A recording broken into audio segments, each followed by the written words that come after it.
Hey everybody, welcome back to my YouTube channel. Once again, I just wanted to thank everybody for the support that I've been shown just since the beginning of this process for me. It's been really encouraging. It's definitely made me think that this is something which is needed. It's something which I'm doing because it helps me in my recovery, and I also believe that it can help others as well. And it's from what I've heard so far, things are going well. I wanted to discuss today the first step of quitting your addiction, the first step to recovery. And it's the first step of the 12-step program. Not all the 12 steps follow this, but the first step is the one where if you want to get better, this is what you have to do. The step reads, we admitted we were powerless over gambling and our lives had become unmanageable. And just to reference, I interchange occasionally gambling with addiction. For me, my primary addiction was gambling. I do know enough though about other addictions and have problems with them myself sporadically to know that they're very interchangeable, and definitely the road to recovery is really one and the same with all addictions. So we admitted we were powerless and our lives had become unmanageable. So to break this down, what does powerless mean? It means when you're faced with a choice and you know what the right choice is, you want to select the right choice. Everything about you is telling you to make this choice, yet time and time again, you find yourself making a different choice.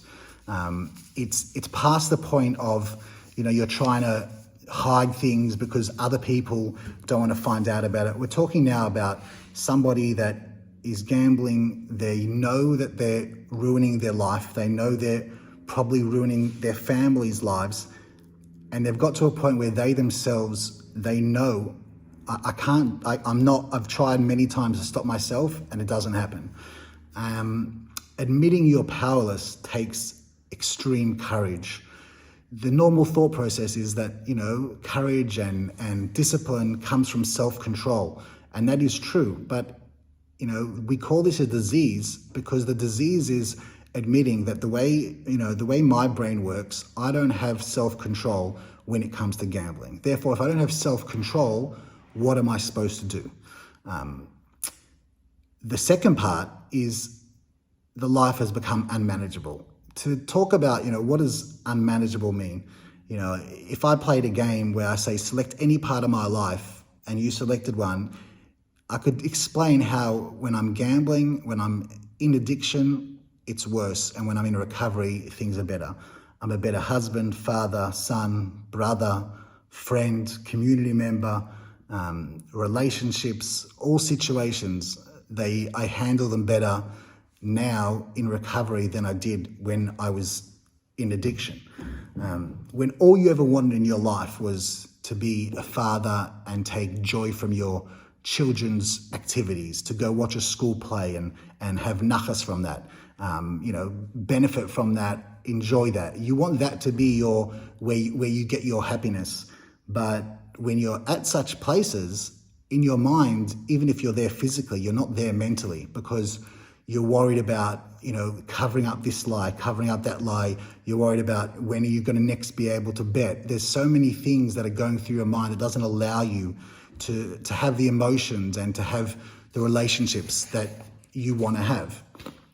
When you get to this situation where your life is so dreadful because you're in addiction that you simply, you're sick and tired of being sick and tired, and however hard it is to stop and to try and get better, it's even harder the life you're living because there's just nowhere to turn to. You've sort of reached the end of the road and you no longer have the option to gamble, but there also isn't an option not to gamble for you because you don't know how to do that.